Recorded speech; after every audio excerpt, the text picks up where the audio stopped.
अस्सलाम वालेकुम, नमस्कार, सत श्री अकाल एंड गुड इवनिंग। मैं हूं आरज़ू काज़मी और आप देख रहे हैं पॉइंट ऑफ व्यू। बिल्कुल जी, आज हम ज़रा बात करेंगे भारत की भी और पाकिस्तान की भी, और ख़ास तौर से नुपुर शर्मा के ऊपर जो एक केस चल रहा है और एक हंगामा है भारत में, उसके ऊपर हम बात करेंगे। इनकी जो इंडिया की सुप्रीम कोर्ट है, उन्होंने ये कहा है कि जी नुपुर के लिए कि वो रिस्पॉन्सिबल हैं जो कुछ भी कंट्री में हो रहा है, जो भी हंगामा वहाँ पर हो रहा है और जिस तरह से एक जो टेलर मास्टर थे उनको उनकी जान ली गई, उसके लिए भी कहा गया कि जी नुपुर ही ज़िम्मेदार हैं। तो क्या हम ये समझें कि जो बम्बई में अटैक किया गया था, उस वक़्त तो ख़ैर बॉम्बे ही था, मेरा ख़्याल है मुंबई नहीं हुआ था। तो उसके लिए कहा गया था कि जी वहाँ पे क्योंकि बाबरी मस्जिद का इश्यू था, तो इस वजह से कह दिया जाए कि ये सब कुछ हुआ था और टेरर अटैक नहीं था।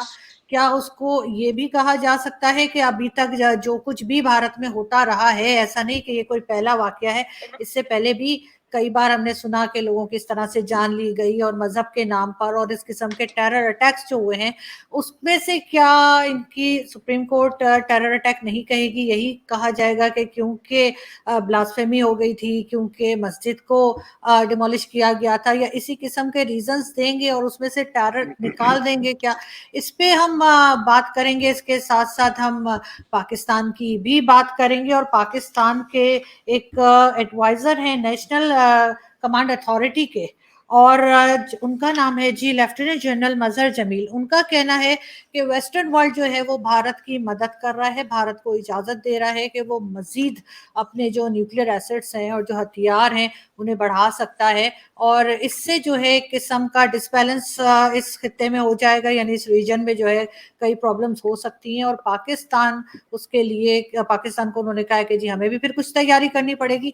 जबकि कहा यह जाता है बार-बार भारत की तरफ से कि जी ये सब कुछ हम चाइना के लिए कर रहे हैं, लेकिन पाकिस्तान उसमें से निकल नहीं सकता कि पाकिस्तान के लिए सब कुछ नहीं है। इस पे हम बात करेंगे, और हमें जी जॉइन किया है आप सबके जाने-पहचाने मेजर गौरव आर्या ने। बहुत शुक्रिया सर कि आज आपने जॉइन किया। Thank you Archana, thank you. तो सर सबसे पहले, जैसे मैंने इंट्रो में, आज मेरा सॉरी थोड़ा इंट्रो लंबा हो गया, लेकिन ये कि मैं सारे पॉइंट्स बोलना चाह रही थी, और आप क्या कहेंगे कि फिर अगर बार-बार ये कहा जाएगा आपकी सुप्रीम कोर्ट की तरफ से कि नुपुर ही ज़िम्मेदार हैं, और तो इसके मतलब है वो टेरर अटैक नहीं था और सिर्फ़ उनके एक टीवी टॉक शो की वजह से सब कुछ हो रहा है?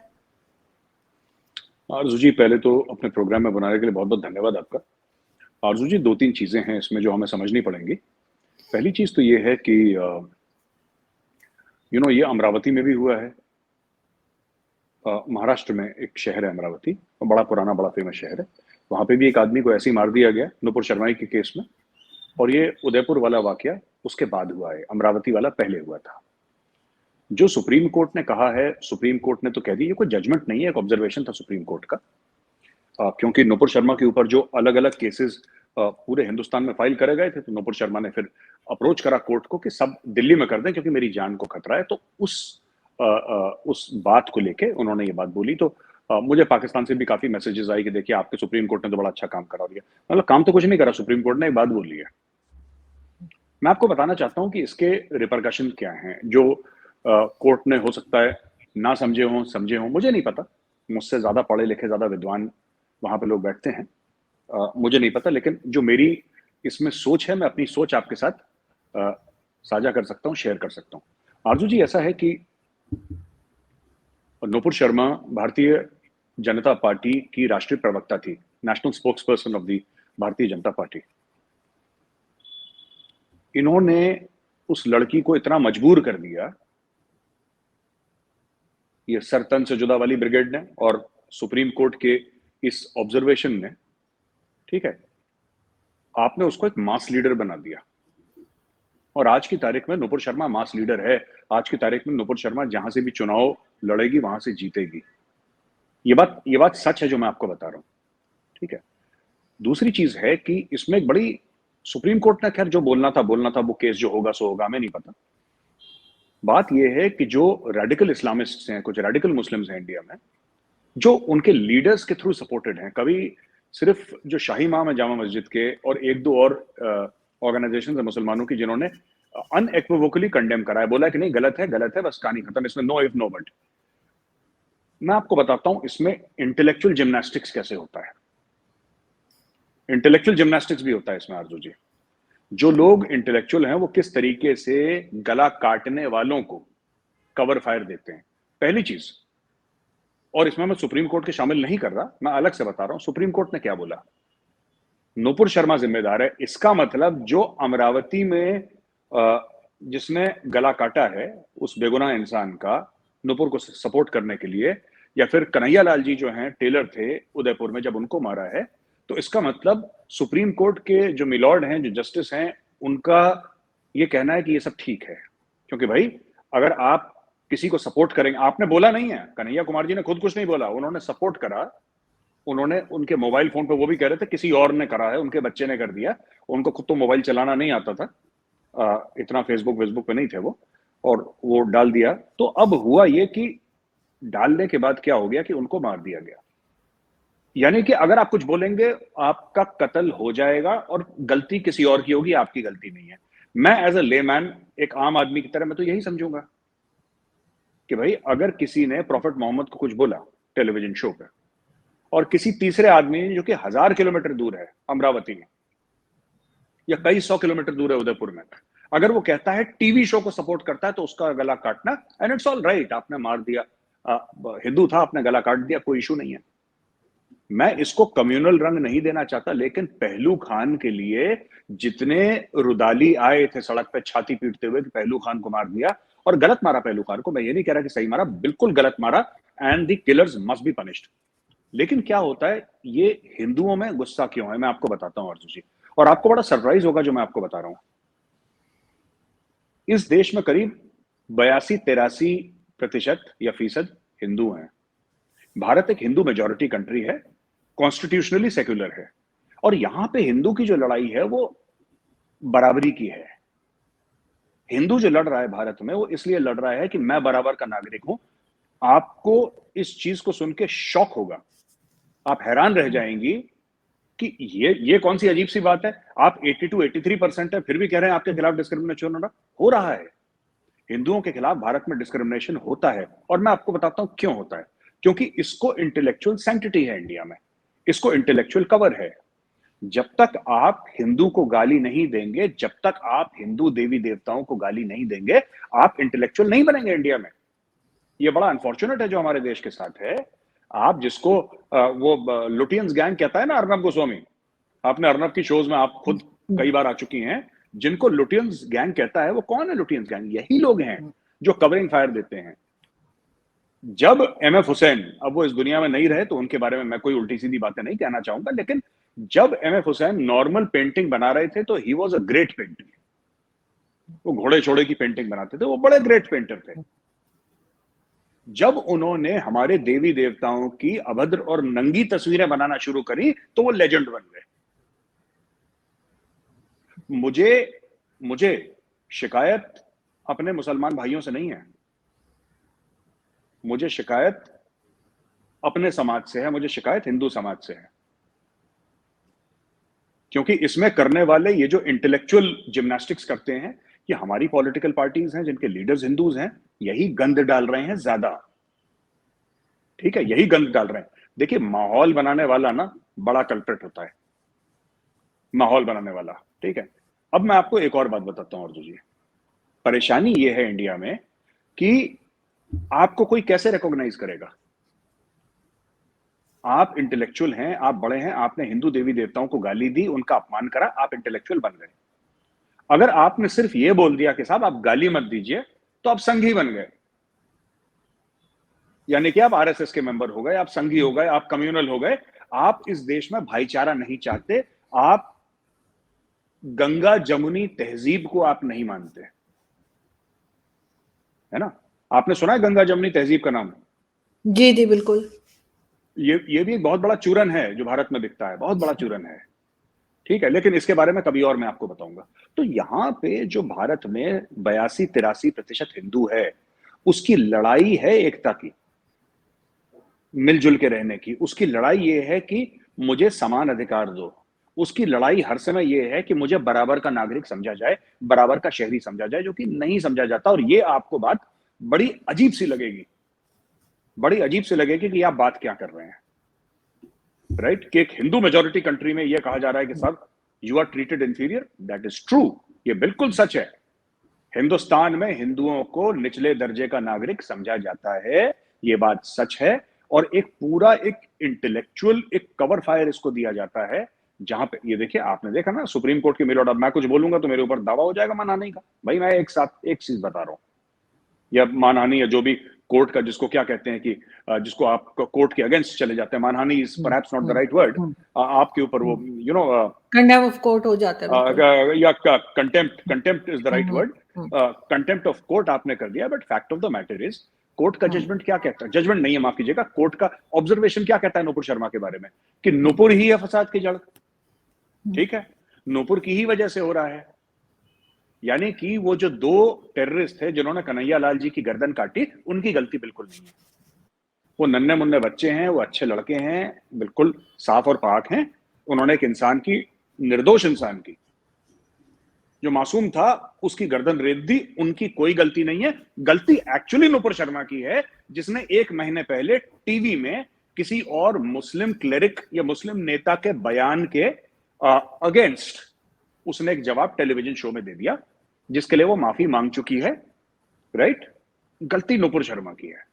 अब इससे आप सोच लीजिए आरजू जी की जो आम जो हिंदू है भारत में, उसके मन में क्या बीतेगी। और इस वक्त मैं तो लोगों से मिलता हूं, और मैं आपकी शो में नहीं बोलना चाहता वो सब चीजें, क्योंकि वो ठीक नहीं होंगी आपकी शो के लिए। लेकिन जो आजकल चल रहा है ना हमारे समाज में, ये बहुत डेंजरस है, बहुत खतरनाक है। और लोगों ने जबरदस्ती, जैसे इन्होंने नुपुर शर्मा को धक्का दिया है, दीवार से लगाया है, वैसे ये लोग हिंदुओं को धक्का दे रहे हैं और हिंदुओं को दीवार से लगा रहे हैं। ये सच है, ये कड़वा है, सच है। लेकिन बड़ी अजीब बात है कि जहां पे मेजोरिटी हिंदुओं की है, उनके साथ इस तरह से किया जा रहा है, और वो देख रहे हैं, वो रिएक्ट नहीं कर रहे, वो उसके ऊपर कुछ नहीं बोल रहे, और मतलब अपने आप को बचा नहीं रहे। ऐसा कैसे, क्यों? ये तो नहीं, गलत है। ऐसी बात देखिए, मैं आपको बताता हूं कि मैंने तो कई बार इनको बोला, तो हंसी मजाक में, एक मेरे मुसलमान मित्र हैं, बड़े करीबी हैं, और मैं करीब उनको जानता हूं, 25-27 साल से जानता हूं उनको। तो आज की मित्रता नहीं है, आज की दोस्ती नहीं है। तो उनसे ऐसी बात चल रही थी, तो मैंने मजाक मजाक में उनको यही बोला कि, मैंने बोला भाई ऐसा है कि हिंदुओं के साथ एक प्रॉब्लम है आरजू जी, ठीक है? दो, एक हमारे, आपने सुना होगा हनुमान जी, जी। हम लोग पूजा करते हैं हनुमान जी की, मंगलवार उनका दिन माना जाता है, मंगल का दिन। हिंदू ना हनुमान जी की तरह, हिंदू को बताना पड़ता है कि तुम समुद्र लांग सकते हो एक छलांग में। हिंदुओं को आराम से बात समझ में नहीं आती, ये हमारा कैरेक्टर है, ये हम लोग हैं ऐसे, हमें समझाना पड़ता है। अब चुपचाप हिंदू सो रहा था, उसको सोने देते, आपने जबरदस्ती उसको जगाया। मैं आपसे, मेरा मतलब आप नहीं, मेरा मतलब है जो रेडिकल्स हैं, जो लेफ्ट इकोसिस्टम है, जानबूझ के आपने उसको जगाया। अब जब वो जगेगा, फिर ये लोग विक्टिम कार्ड प्ले करेंगे।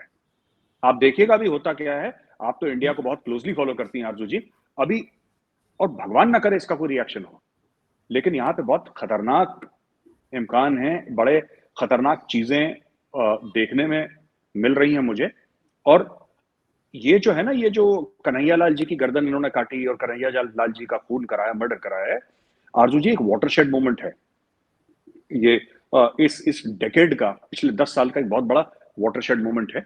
मैं आपको बता रहा हूं, इससे बहुत चीजें, अभी तो कुछ हुआ नहीं है। हिंदुओं में एक और परेशानी है, इनका रिएक्शन बहुत स्लो होता है। ये अचानक रिएक्ट नहीं करेंगे, ये धीरे धीरे धीरे धीरे करेंगे, लेकिन फिर वो हाथी की चाल की तरह होता है ना, रुकता नहीं है, फिर वो लंबा चलेगा। इनका डीजल इंजन होता है, धीरे चलता है लेकिन हैवी लोड उठाता है। मैं आपको बता रहा हूं, आप देखिएगा इसके बड़े नेगेटिव इसके वो रहेंगे असरात। नहीं, खैर ऐसा होना नहीं चाहिए, इसके बजाय कोई और तरीका हो जिससे ये चीज जो है ये काबू में आए, और इसको मैनेज किया जाए या इसको हैंडल किया जाए। ये तो फिर बहुत गलत हो जाएगा, क्योंकि ऑलरेडी जो है जाहिर है इस किस्म की मारधाड़ जो चल रही है वो भी गलत हो रही है। तो इसको रोकने के बजाय और बढ़ावा मिलेगा, लेकिन ये कि जाहिर है रिएक्शन तो आएगा। ऐसा तो नहीं है कि बिल्कुल कोई किसी को भी आप करें, आरजू किसी बच्चे को भी करें तो वो भी रिएक्ट करता है। आरजू जी, लोग असली सवाल ये नहीं पूछ रहे। लोग ये कह रहे हैं नूपुर शर्मा ने जो कहा सच कहा, गलत कहा प्रॉफिट के बारे में। मेरे हिसाब से वो सवाल होना नहीं चाहिए। नूपुर शर्मा ने अगर गलत भी बोला, कई मुस्लिम ये भी कह रहे हैं इंडिया में कि नूपुर शर्मा ने अगर गलत बोला तो आपको नजरअंदाज कर देना चाहिए उसको, क्योंकि कई कट्टर हिंदू हैं, यही चाहते हैं कि वो प्रॉफिट मोहम्मद के बारे में कुछ बोलें, आप रिएक्ट करें, फिर आपको कॉर्नर करने की कोशिश करें। वो मसला नहीं है। असली सवाल लोग नहीं पूछ रहे कि नूपुर शर्मा ने ऐसा क्यों बोला। भाई आप ये कहते हैं कि नूपुर शर्मा जो है वो मुजरिम है, कोर्ट ने यही तो बोला है कि नूपुर शर्मा गलत है। कोर्ट को मैं ये आवेदन करूंगा हाथ जोड़ के कोर्ट को कि साहब नूपुर शर्मा ने ऐसा क्यों बोला। आप ये भी तो देखिए ना। आप मतलब ये जो इकोसिस्टम है वो ये चाहता है कि ये कुछ भी बोलें, टेलीविजन शोज में कहीं पर भी कुछ भी बोलें।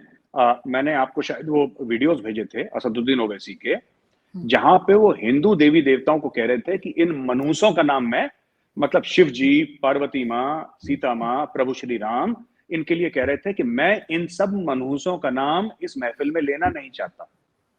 वो आपने देखा वीडियो, मैंने आपको वीडियो भेजा था। असदुद्दीन ओवैसी ये कह सकता है क्योंकि इंडिया सेक्युलर है और हमारे कंधे पे सारा का सारा लोड है सेक्युलर बनने का, हमारे कंधे पे लोड है। तो आप अगर ये बोलेंगे, आप हमारे देवी देवताओं को गाली देंगे, तो एज अ हिंदू मेरा ये फर्ज बनता है कि मैं तालियां बजाऊं, मैं बोलूं कि यार क्या गाली दी, मजा आ गया, एक और गाली सुना दो। पर अगर मैं जवाब दे दूं, गलती से अगर मेरी इतनी औकात बढ़ गई एक मुल्क में जो कि 82-83% हिंदू है, 83% हिंदू है, अगर मेरी एज अ हिंदू इतनी औकात बढ़ गई और मैं अपनी औकात से बाहर चला गया और मैंने जवाब दे दिया, मुझे बुरा लगा, तो सर तन से जुदा। और सर तन से जुदा के बाद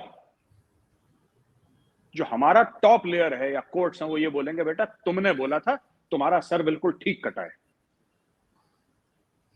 तो आरजू जी एक चीज है, मैं आपको बताता हूं कि ये जो चीज है ना, मैं आपको बताता हूं, आप कह रहे हैं ना इसका रिएक्शन होगा, इसका रिएक्शन शुरू हो गया है। इसका रिएक्शन शुरू हो गया है और इसका रिएक्शन बहुत खौफनाक होने वाला है। और मैं नहीं चाहता कि खौफनाक हो। मैं तो सबसे अपील करूंगा आपके प्लेटफॉर्म के माध्यम से कि शांति बनाए रखें हमारे देश में। हिंदू मुसलमान सब लोग भाई की तरह रहें, भाई बहन की तरह रहें, कोई कलेश नहीं, कोई फसाद नहीं होना चाहिए। लेकिन fact of the matter is कि इन्होंने सब लोगों ने मिलके, और इसमें लेफ्ट का इकोसिस्टम भी बहुत बड़ा है, आपने हिंदुओं को इतना दीवार से लगा दिया है, इतना मजबूर कर दिया है, अब इसका रिएक्शन होगा। नहीं, बिल्कुल मैं भी यही दुआ करती हूँ कि कोई इस किस्म का हंगामा ना हो भारत में, और सब मिलजुल कर रहें, और जो इस किस्म की बातें करते हैं उनको अरेस्ट कीजिए और उनको जो है वो कहना चाहिए कि दीवार से लगाइए।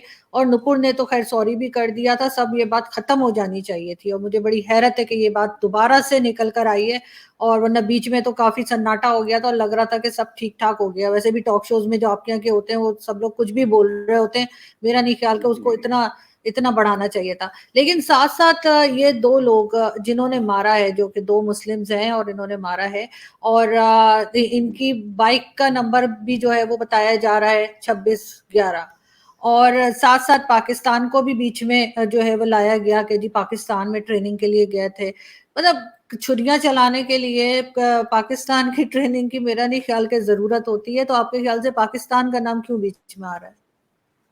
मुझे नहीं पता, ये पुलिस का बयान है, मैं इसमें गहराई से नहीं गया आरजू जी। दो चीजें हैं, पहले आप माइंडसेट देखिए। कोई बंदा एडिशनल पैसे देता है, प्रीमियम देता है, ज्यादा पैसे देता है कि 2611 का नंबर, ये रैंडम नहीं था। 2611 उन्होंने अप्लाई करा। देखिए दो चीजें होती हैं, एक तो ये है कि आपके गाड़ी का नंबर निकला, उसका नंबर 2611 था, राइट, निकल जाता है नंबर, कोई बात नहीं, वो नंबर निकल गया 2611। एक तो ये बात है। दूसरी चीज है कि आप बोलें कि मुझे 2611 चाहिए, और मैं आपको, क्योंकि हमारी अथॉरिटी में ऐसा होता है, जो ट्रांसपोर्ट अथॉरिटी होती है, आरटीओ होता है, वहां पे कुछ नंबर्स होते हैं, वीआईपी नंबर्स। उसके लिए अगर आप ज्यादा पैसा, आई थिंक पाकिस्तान में भी होता होगा, कई जगह होता है, अगर आपको हाँ तो खास आपको नंबर चाहिए तो आप ज्यादा पैसे दीजिए, फिर आपको नंबर मिलता है। तो उन्होंने पैसे दिए 2611 उनकी बाइक का नंबर था। उन्होंने जश्न मनाया, इतने हिंदुस्तानी मर गए, उसमें अमेरिकन भी थे, उसमें यहूदी भी थे, उसमें सब कुछ थे। इनका हीरो, जिन्होंने कत्ल करा, इनका हीरो अजमल कसाब है। आप समझ रहे हैं आरजू जी?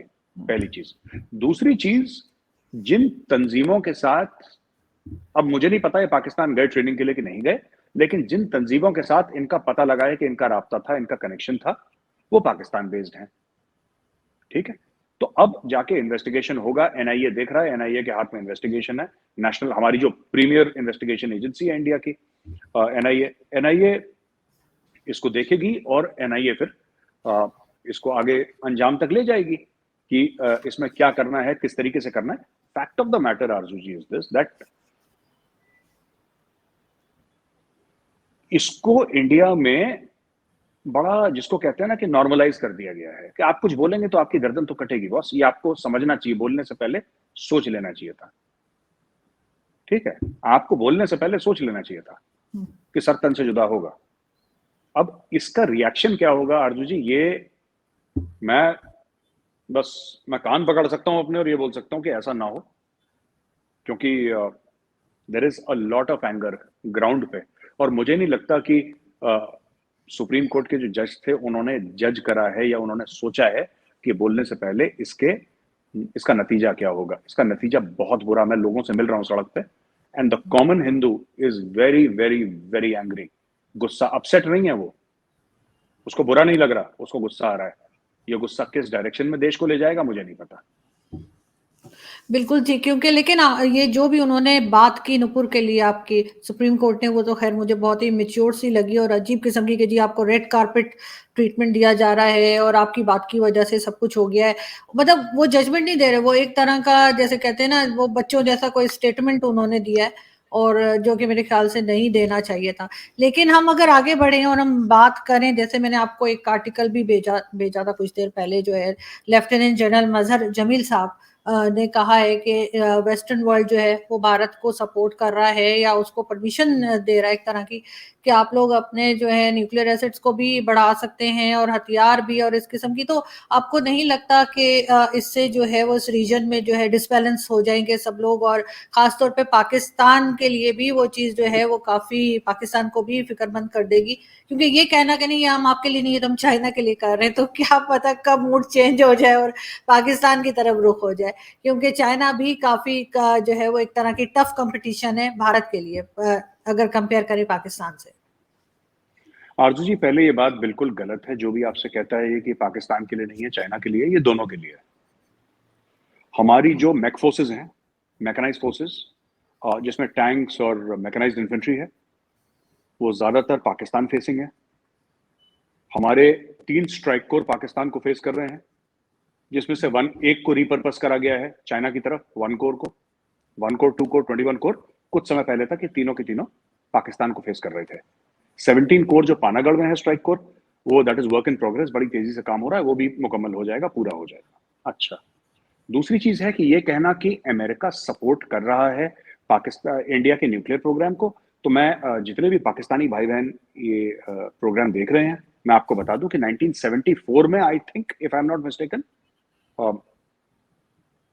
पता नहीं, मैं शायद, पर 70s में, आई थिंक 74 में इंडिया ने एटॉमिक टेस्ट कर दिया था, बुद्धा स्माइल्स करके उसका कोडवर्ड था कि सक्सेसफुल हो गया है। इंदिरा गांधी जी प्राइम मिनिस्टर थी उस वक्त, और ये टेस्ट हमने कर दिया। उस समय हम अमेरिका के साथ या वेस्टर्न वर्ल्ड के साथ हमारे इतने रिलेशनशिप अच्छे नहीं थे, इंडिया के सोवियत रशिया के साथ रिलेशनशिप अच्छे थे। तो ये आज की स्टोरी नहीं है, जिनको लगता है ना कि आज ऐसा कर दिया इंडिया ने, नहीं, ये तो 1974 में we had become a full fledged atomic power. 1998 में जो दोबारा हुआ है हमारा, वो अलग बात है, दैट्स अ सेपरेट थिंग, वो बिल्कुल अलग चीज है। वो दोबारा करा गया था अटल बिहारी वाजपेयी जी के टाइम पे, वो दोबारा करा गया था, लेकिन दिस इज टोटली सेपरेट, ये चीज ही अलग है। ठीक है, तीसरी चीज ये कहना कि पाकिस्तान और इंडिया के बीच में वो फर्क बढ़ जाएगा, फर्क आज से नहीं, फर्क तो देखिए, हमारी इकोनॉमी आपसे 10 गुना बढ़ी है, फर्क कैसे नहीं पड़ेगा? फर्क ये क्या चाह रहे हैं कि बराबर हो जाए? ऐसा कैसे बराबर हो जाएगा? How is it possible? आप ही सोचिए ना, आप जॉब कर रही हैं, मैं जॉब कर रहा हूं, आपकी आपकी कमाई है 100 रुपए महीने की, मेरी कमाई है 10 रुपए महीने की, मैं आरजू जी आपके बराबर किस तरीके से हो सकता हूँ? सो इकोनॉमिक्स ड्राइव्स एवरीथिंग। भारत की फॉरेन पॉलिसी, भारत की जिसको डिप्लोमेसी है शामिल फॉरेन पॉलिसी में, भारत की मिलिट्री, भारत की इकोनॉमी, सब कुछ। तो this is far far ahead of most countries. मैं पाकिस्तान की बात नहीं कर रहा हूं, most countries in the world. तो ये कहना कि भारत, देखिए, तीसरी चीज ये है कि पाकिस्तान को कुछ करना पड़ेगा इसके लिए। तो वो जो जनरल साहब ने बोला, तो जनरल साहब को, हमने तो कभी जनरल साहब को फोन करके ये नहीं बोला कि जनरल साहब आप मत करिए, आप बिल्कुल करिए, आपको जो करना है करिए। हमने तो कभी नहीं बोला। ये मुझे इमरान खान की भी बात समझ में नहीं आई।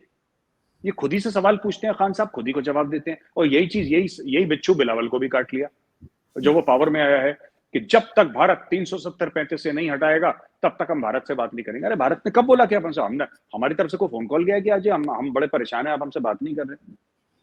आप अगले 100 साल बात ना करें। अगर हमारी तरफ से किसी का व्हाट्सएप मैसेज भी गया हो, चिट्ठी विट्ठी छोड़ दें, ईमेल छोड़ दें, किसी ने व्हाट्सएप भी करा हो कि जी हमें बात कर लें हमसे, तब देन वी आर गिल्टी। फिर हम नहीं, दोषी हैं, गलती हमारी है।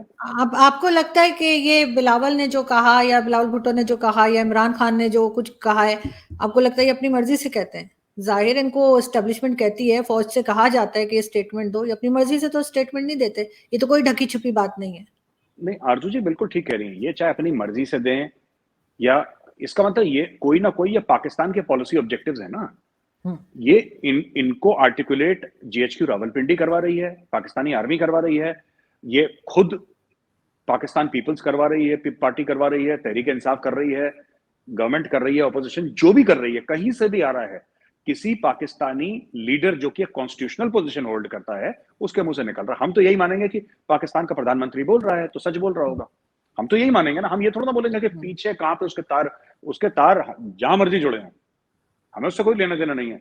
पाकिस्तान का वजीर आजम कुछ बोलता है, वी टेक इट कि पाकिस्तान की पॉलिसी है ये, क्योंकि हर एक मुल्क में यही होता है। अगर जो बाइडेन अपने मुंह से कुछ बोलेगा वो अमेरिका की पॉलिसी है, मोदी जी कुछ अपने मुंह से बोलेंगे भारत की पॉलिसी है। साफ सीधी बात है। तो हमने भी यही सोच रखा है आज तक कि जो ये बोल रहे हैं, बिलावल भुट्टो बोल रहा है पाकिस्तान का पोजीशन है, वो पाकिस्तान की पॉलिसी है। खैर, इसमें ऐसा है कि ये जो कह रहे हैं Pakistan, that is the whole idea. और मुझे लगता है भारत का आइडिया ये है, ठीक है, आप खरीदिए सबमरीन, आप खरीदिए हवाई जहाज, आप बनाइए और न्यूक्लियर वेपन, किसने मना करा है? हमने आज तक आरजू जी कभी नहीं बोला कि पाकिस्तान ऐसा क्यों कर रहा है। बिल्कुल करिए। देखिए, हमें एक चीज पता लग गई, चाबी इकोनॉमी है। ये बात इंडिया को पता लग गई कि जो चाबी है ना, वो इकोनॉमी है। बिना इकोनॉमी के आप बड़ी बड़ी बातें कर लेंगे, हम only Islamic country in the world हैं जिसके पास न्यूक्लियर वेपन है, और हम जियो स्ट्रेटेजिकली बड़े इंपॉर्टेंट है, और हमने बड़े कद्दू में तीर मार दिए हैं। ये सब चीजें जो है ना, ये सब कहने वाली बातें हैं आरजू जी, ये सब कहने वाली बात है। एंड में किसकी जेब में कितने नोट हैं, वही जिंदगी की आखिरी और पहली सच्चाई है। आपके पास जो मर्जी कुछ हो, आज की तारीख में जो पाकिस्तान का न्यूक्लियर वेपन्स प्रोग्राम है, वो पाकिस्तान के लिए गले की घंटी बन गया है, परेशानी का सबब बन गया है पाकिस्तान के लिए। पाकिस्तान का, जिस पे पाकिस्तान को बड़ा फक्र था, बड़ा नाज था, बड़ा गुरूर था, बड़ा घमंड था कि साहब हमारे पास न्यूक्लियर वेपन्स हैं, only Muslim country in the world with nuclear weapons. आज वो उनके लिए अब ये डर लग रहा है कि यार अगली बार पैसा देगा कोई, हमारा मांग तो नहीं लेगा। पाकिस्तान में बात नहीं चलती अक्सर कि अब बिल्कुल। आईएमएफ कोई हाँ, क्यों ये डर क्यों है? भाई आप तो न्यूक्लियर वेपन स्टेट है, आपको किस चीज का डर है? आईएमएफ के ऊपर बम मार दीजिए, पाव पाव के बम आईएमएफ के ऊपर भी मार दीजिए कि डर जाए आईएमएफ, डर के मारे पैसा दे दे और वापस भी ना मांगे। लेकिन सर, एक चीज मुझे आपसे और पूछनी थी। वो मुझे ये बताइए मेजर साहब कि आप क्योंकि पाकिस्तानी न्यूज़पेपर भी पढ़ते हैं, और अयाज अमीर साहब को शायद आप जानते होंगे, हमारे सीनियर जर्नलिस्ट भी हैं, पॉलिटिशियन भी रहे हैं। तो उन्होंने इमरान खान साहब के ऊपर क्रिटिसाइज किया एक दिन पहले। उन्होंने कहा कि जी इमरान खान ने जो है प्रॉपर्टी डीलर्स को मुल्क हवाले कर दिया। दूसरे दिन उनको जाके किसी ने मारा पीटा, 6 लोग थे, उनको काफी उन्हें मारा है, उनका मोबाइल ले गए, पिक्चर्स आ रही हैं और वो सब कुछ न्यूज लगी हुई है सोशल मीडिया के ऊपर। आपके ख्याल से वो प्रॉपर्टी डीलर किसको कह रहे थे, और आपके ख्याल से अयाज अमीर साहब को मारा किसने होगा? आरजू जी, इसके पहले मैं थोड़ी सी अयाज अमीर के साहब के बारे में कहानी आपको सुनाना चाहता हूँ। पहली बात तो मैं उनकी बहुत इज्जत करता हूँ, और अगर आपकी बात कभी हो अयाज अमीर साहब से तो मेरा सलाम उनको जरूर पेश करिएगा। डेफिनेटली। उनको याद नहीं होगा, अयाज अमीर साहब को भूल गए होंगे, क्योंकि उनके पास हजारों लाखों की तादाद में ईमेल आती हैं। तो अयाज अमीर साहब को नहीं याद होगा, बहुत पहले डॉन के लिए लिखा करते थे, ठीक है, और इनका नीचे ईमेल आईडी आता था। मैंने डॉन के न्यूज़पेपर के ऑफिस में फोन करा कि मुझे इनसे बात करनी है। मैं आज से 10-15 साल पहले की बात कर रहा हूं, मैं आज की बात नहीं कर रहा। खैर, इनके वहां से बातचीत हो नहीं पाई मेरी। मैंने इनको ईमेल लिखा आया ज़मीर साहब को। मुझे ये भी पता लगा कि 1965 वॉर में ये पाकिस्तान आर्मी में थे, इन्होंने भारत के खिलाफ लड़ाई लड़ी। I wrote to him. मैं इनकी राइटिंग का बहुत जबरदस्त आज से फैन नहीं हूं, मैं 15-20 साल से फैन हूं, जब से मुझे पता लगा है कि कोई एक शख्स है कैप्टन आया ज़मीर जो हैं, तो मैं तब से इनका फैन हूं। And I think he is one of the intellectual giants of Pakistan. तो मैंने आया ज़मीर साहब को एक मेल ठोक दी, मुझे पता लगा, मैंने लिख दिया, और उसमें मैंने मजाक भी करी क्योंकि आर्टिलरी से इनका ताल्लुक है, और हमारे यहाँ इंडिया में मजाक उड़ाते हैं कि आर्टिलरी वाले बहरे होते हैं, उनके कान के बगल में गोले फटते रहते हैं ना, तो उनके यू नो जैसे कि जो आर्टिलरी गन्स वो एक्सप्लोजन कान में तो बहरे हो जाते हैं। तो मैंने ऐसी जोक मारा कि ऐसा सर ऐसा ऐसा है, तो I said I am from the infantry, so he spoke about pongos, मतलब ये फौजी जोक है। पर उन्होंने बहुत अच्छी तरीके से और बहुत एक मैच्योर तरीके से मुझे रिस्पॉन्ड करा, और उस शख्स के लिए मेरी इज्जत उस दिन जो बढ़ी, आज भी उतनी ही इज्जत है। मुझे नहीं पता उन्होंने किसको प्रॉपर्टी ब्रोकर बोला, मुझे पता नहीं है किस सेंस में उनको बोला, लेकिन ये बहुत गलत हुआ। मैं एक बात बताऊं आपको, मुझे लगता नहीं है कि पाकिस्तान जो आपके जो आइकॉन्स है ना पाकिस्तान में, आप लोग उनकी इज्जत नहीं करते। मतलब मुझे ऐसा लगता है कि पाकिस्तान में अगर कोई सक्सेसफुल होता है ना, तो टारगेट बन जाता है, फिर लोग उसको नीचे खींचना शुरू कर देते हैं कि भाई ये सक्सेसफुल क्यों हुआ। अयाज अमीर साहब के आर्टिकल्स पढ़ पढ़ के, नजम सेठी साहब के आर्टिकल्स पढ़ पढ़ के तो हम बड़े हो गए। हमें पाकिस्तान के बारे में इतनी अकल कहां से मिली? कोई तो हमें बता रहा होगा। तो पाकिस्तान के, आपने बोला ना कि मैं पाकिस्तानी न्यूज पढ़ता हूं, मैं 90% पाकिस्तानी न्यूज पढ़ता हूं, 10% इंडियन न्यूज पढ़ता हूं, और मैं लोगों के आर्टिकल्स पढ़ता हूं। और उसमें सबसे पहला जो मुझे एडिक्शन हुआ डॉन पढ़ने का, वो आया ज़मीर साहब के आर्टिकल से हुआ। That was the first addiction कि यार ये इतना कमाल का लिखते हैं, how can a person right like this, words के साथ, जिस तरीके की उनकी इंग्लिश थी, जिस तरीके से शब्दों को वो पिरोते थे, जिस तरीके से अपने आइडियाज कन्वे करते थे, this is you cannot teach this and you cannot learn this. ये नेचुरल होता है किन्हीं किन्हीं में ना, किन्हीं किन्हीं में नहीं होता, किन्हीं किन्हीं में होता, उनमें था। तो तब मुझे पता लगा कि he was from the Pakistan army. 1965 में जो इंडो पाक वॉर हुआ था उसके वेटरन थे, आर्टिलरी के हैं, रेजिमेंट ऑफ आर्टिलरी के हैं, ये सब मुझे पता लगा। तो उन्होंने मेरा बड़ा एक प्यार मोहब्बत का इन्होंने जवाब भी दिया। एंड ये चकवाल के हैं रहने वाले। जी बिल्कुल। इन्होंने मुझे याद है उस ईमेल में उन्होंने बोला था कि आप अगर पाकिस्तान आएंगे आप चकवाल जरूर रहिएगा, be my guest. Very kind, very gracious of him. मैंने जब खबर पढ़ी मुझे बहुत बुरा लगा, और मुझे कहीं ना कहीं लगता है कि ना आपके हीरोज हैं, आपके एहदी साहब हैं, ठीक है, अब तो नहीं रहे इस दुनिया में, आपके फैज अहमद फैज हैं, आपके हबीब जालिब हैं, आपके कितने हीरोज रहे पाकिस्तान में, लेकिन वो जो हीरोज को आपको ट्रेजर करना चाहिए, आप लोग नहीं करते। आप माफ कीजिएगा मैं ऐसी कड़वी बात बोल रहा हूं, पर मुझे लगता नहीं पाकिस्तान को हीरोज हजम होते हैं। आप लोगों को अच्छा नहीं लगता कोई, जैसे कि एंड आई थिंक अयाज अमीर साहब इज अ हीरो। बहुत बड़ा नाम, मेरे लिए तो बहुत बड़ा नाम है, मैं तो बड़ा मोटिवेट था बिल्कुल। और साथ ही आदिशिर कावस जी, आप ने यकीनन उन्हें भी शायद पढ़ा हो। कावस जी, बिल्कुल, मैं बहुत बड़ी उनकी फैन हूँ हमेशा से।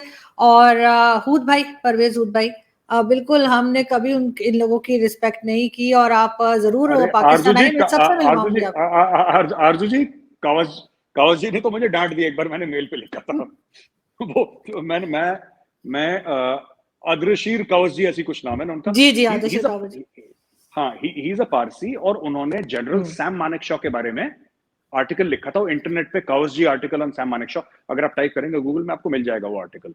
वो भी एक जबरदस्त राइटर हैं, वो भी एक जबरदस्त वो है। परवेज हुदबोय साहब तो खैर ही इज अ साइंटिस्ट, वो तो साइंटिस्ट हैं, तो वो जैसे होते हैं साइंटिस्ट, वो वैसे ही हैं जैसे इंटेलेक्चुअल टाइप के लोग होते हैं। बट हाँ, मुझे लगता है कि आप लोगों के यहाँ वो नहीं है इज्जत इंटेलेक्चुअल जाइंट्स की। पाकिस्तान ने बहुत ऐसे प्रोड्यूस भी करे हैं, काफी बड़े बड़े लोग प्रोड्यूस करे हैं। एक वो बेचारा अहमदी था, वो नोबेल प्राइज विनर, उसको भी थोड़े मार मार के पाकिस्तान से निकाल दिया। फिर तो क्या नाम था, नाम ही भूल जाता हूँ मैं। जी, Abdul doctor Abdul Abdul Salam. Abdul Salam. Abdul Salam. Abdul Salam was a giant. हम्म, वो जायंट आदमी था वो अपने फील्ड में ना। उनको I think if I remember correctly physics में उनको वो नोबेल नोबेल प्राइज मिला था उनको। एंड मलाला यूसुफजई, हम्म। वो बाहर बैठी है बेचारी, उसको डर लग रहा है कि पाकिस्तान में मार देंगे गोली। तो जो भी पाकिस्तान में सक्सेसफुल होता है, आप लोग उसको उसकी नाव में छेद कर देते हैं कि जा बेटा नदी के नीचे। ये है। नहीं, बिल्कुल। और इन इन 3 लोगों में ख़ास तौर से मैं कहूँगी, आदिल कावज़ी साहब थे, मतलब कुछ साल पहले उनकी डेथ हुई है वो, जी और बिल्कुल, जी हसन बिल्कुल। निसार साहब और अयाज़ अमीर साहब की एक बात और कॉमन है इन तीनों में कि बहुत आउटस्पोकन है, मतलब जैसे ना शुरू हो जाते हैं ना, कुछ भी बोलेंगे। हम्म, तो वो हम्म, ये चीज़ इन तीनों में लेकिन बहुत ऑनेस्ट और बिल्कुल जैसे कहते हैं ना कि दिल की बात होती है तो बिल्कुल सही बात कहते हैं, सही को सही और गलत को गलत बोल देते हैं। ये चीज़ इन जी बिल्कुल। तीनों में आपको मिलेगी। लेकिन ख़ैर आप आइए पाकिस्तान में, आपको जो लोग यहाँ पर हैं, लाहौर में हसन साहब हैं और इसी तरह से मैं आपको चकवाल भी ले जाऊँगी और वहाँ पे अयाज़ अमीर साहब से भी मिलिए। लेकिन ये है बिल्कुल कि बिल्कुल। लास्ट में फिर यही मैं पूछूँगी मेजर साहब के, इमरान खान को जिस तरह से हटाया गया और उसके बाद वो बार-बार जो है वो रो रहे हैं और शोर मचा रहे हैं। आज भी उनका इस्लामाबाद में एक पॉलिटिकल रैली हो रही है। आपके ख़्याल से ये एक नॉर्मल सी चीज़ है या फिर ये कि अब इमरान खान को आराम से बैठ जाना चाहिए? देखिए, मुझे ऐसा लगता है कि इमरान खान में ग्रेस नहीं है। एक चीज होती है grace. The man does not have grace, he is not a gentleman.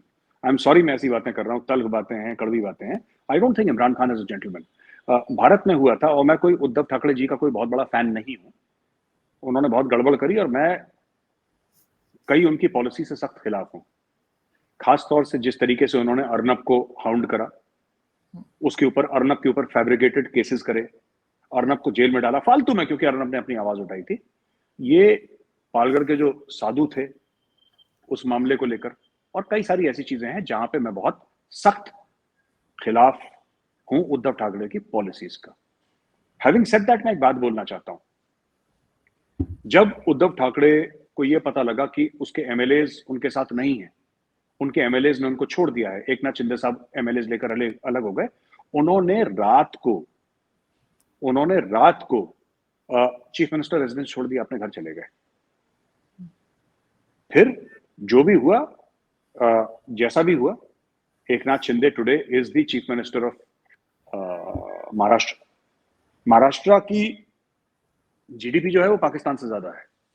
Pakistan की करीब 340 345 अरब है, महाराष्ट्र की 100 और जोड़ दीजिए, लगभग उतनी है। उसमें पाकिस्तान में 100 और जोड़ दीजिए अरब, तो वो महाराष्ट्र की लगभग, मोटा मोटी बता रहा हूं आपको, कुछ 10-15 ऊपर नीचे हो सकता है। मैं आपको ये बताना चाह रहा हूं आरजू जी कि आपने कुछ देखा महाराष्ट्र में किसी को ये बोलते हुए कि बाहर की साजिश हुई है? कुछ चिट्ठी लहराते हुए आपने देखा किसी को? हाँ, कोर्ट में गए, एक दूसरे के खिलाफ केसेस फाइल करे, एक दूसरे के खिलाफ बयान दिए, लेकिन क्या आपने देखा कि कोई टीयर गैस फायर हो रही है, पेड़ों में आग लगा दी किसी को, बंबई में दंगे हो रहे हैं? ये सब कुछ नहीं। इसमें तारीफ उद्धव ठाकरे की नहीं है, इसमें तारीफ भारत के कॉन्स्टिट्यूशन की है और भारत के इदारों की, जो हमारे इंस्टीट्यूशंस हैं उनकी तारीफ है ये। अटल जी का पता ही आपको केस, कि मैं जा रहा जी। हूं राष्ट्रपति जी के पास अपना इस्तीफा देने के लिए, आपको पता ही है, त्याग पत्र देने जा रहा हूं। तो ये इंडिया में कल्चर है। देखिए, हो सकता है कि उद्धव ठाकरे के खिलाफ साजिश हुई हो, मुझे नहीं पता, मैं कह रहा हूं हो सकता है उद्धव ठाकरे साहब के खिलाफ साजिश हुई हो, उनकी सरकार साजिश से गिर गई हो, ठीक है। मुझे नहीं पता क्या बैक एंड पे क्या बातें हुई कि वो लोग चले गए और शिवसेना को छोड़कर चले गए। जो मर्जी हो, जो भी हो, साजिश हुई हो ना हुई हो, अमेरिका में डोनाल्ड लू ने साजिश करी हो उद्धव ठाकरे की सरकार गिराने की, किसी ने XYZ करा हो, once you are in the minority you have to leave. ये डेमोक्रेसी का पहला उसूल है। आप अपनी लड़ाई कोर्ट में जाकर लड़ते रहिए 10 साल तक, लेकिन once you know your. Imran Khan ने क्या गलती करी? इमरान खान ने कि स्पीकर छुट्टी पे चला गया, डिप्टी स्पीकर जो था, सूरी साहब थे I think, Qasim Suri, something like that, जी, क्या जी, नाम था जी। उनका। जी, जी, यही हाँ, नाम। वो अपनी अलग कहानी चला रहे थे कि मैं फ्लोर टेस्ट नहीं होने दूंगा सुप्रीम कोर्ट के कहने के बाद। तो ये देखिए ना, ये इंस्टीट्यूशन जब स्ट्रांग होते हैं इंस्टीट्यूशन जब स्ट्रांग होते हैं तो महाराष्ट्र जैसी चीजें होती हैं जहां पे इंस्टीट्यूशंस मजबूत हैं। इंस्टीट्यूशन कमजोर होते हैं तो फिर वो इमरान खान जैसी चीज होती है पाकिस्तान में, जहां पे इंस्टीट्यूशंस आपके कमजोर हैं। ये बात इंस्टीट्यूशंस की है, बात कॉन्स्टिट्यूशन की है। ये असली इशू यही है। बिल्कुल सही, लेकिन जाहिर है कि ये चीज़ अभी यहाँ पे बहुत कुछ लोगों को सीखने की ज़रूरत है, बहुत कुछ इम्प्रूव करने की ज़रूरत है, तभी ये सब चीज़ें रुकेंगी। और बहुत शुक्रिया सर कि आज आपने ज्वाइन किया। Thank you so much. Thank you. Thank you. Thank you.